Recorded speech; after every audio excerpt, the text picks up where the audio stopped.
आपका YouTube channel Nitin बाबा में स्वागत है। तो आपको एसएससी के अंतर्गत एक कैंडर आउट हुआ और उसकी एग्जाम सिटी भी क्या एग्जाम डेट भी आउट हुई। तो उसमें 12 भर्तियां आ रही हैं एसएससी के अंतर्गत, और एसएससी का हर साल क्या होता रिवाइज कैंडर आता।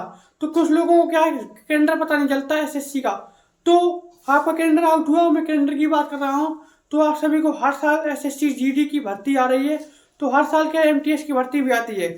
तो इसी प्रकार से एक बात करूं मैं कि तो एसएससी के अंतर्गत एक दिल्ली पुलिस एसआई की भर्ती इस साल भी आ रही है, क्योंकि 2024 में भर्ती आई थी, लेकिन 23 में भी आई थी 22 के आसपास, लेकिन इस बार आई है। तो जो मैं बात करूं तो एसएससी जीडी की फॉर्म कब आएंगे, तो एसएससी जीडी के फॉर्म आएंगे सितंबर से लेकर के नवंबर तक इसके फॉर्म भराए जाएंगे। उसको जो एग्जाम है तो इसका एग्जाम होगा जनवरी 2027 से लेकर के मार्च तक 2027 तक एग्जाम चलेगा। इसके बाद ऊपर चलते हैं हम Delhi police SI sub inspector का।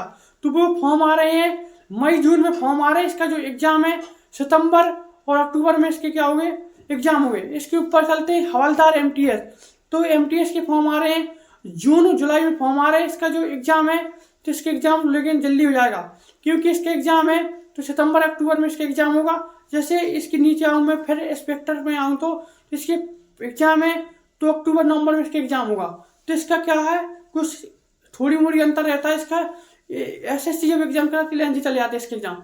तो आप सभी ने देखा होगा कि 16 मार्च 2026 से एग्जाम शुरू हो रहे हैं। इसके जो एग्जाम होंगे तो जून जुलाई से एग्जाम शुरू हो जाएंगे, लास्ट चलते चलते मार्च 2027 में खत्म हो जाएंगे।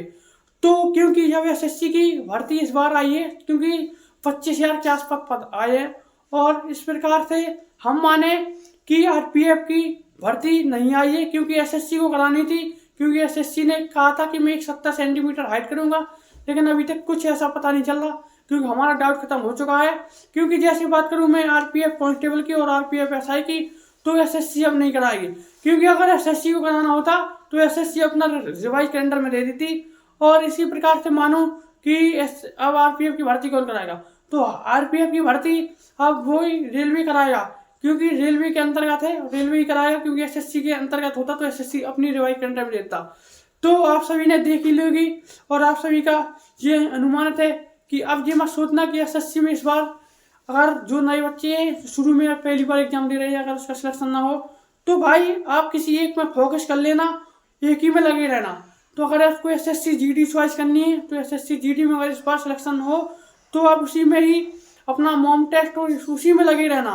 क्योंकि आपका सन 2027 में जब आपका एग्जाम होगा तो आपकी वर्दी और आपका क्या होगा जुनून आपके पास होगा।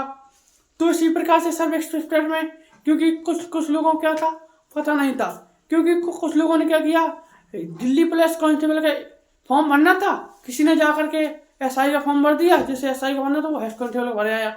लेकिन आपको क्या करना है, जिस चीज़ का फॉर्म भरना हो आप अपने जाकर खुद स्वयं फॉर्म भरवाएं, खुद ही अपनी जानकारी लें।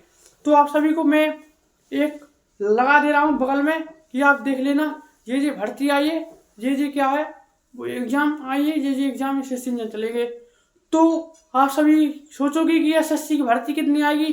तो एसएससी की भर्ती मेरे अनुमान के हिसाब से है कि 25,000 के आसपास फिर भर्ती आएगी, लास्ट में भर जाएगी तो वो बात अलग है। तो इतनी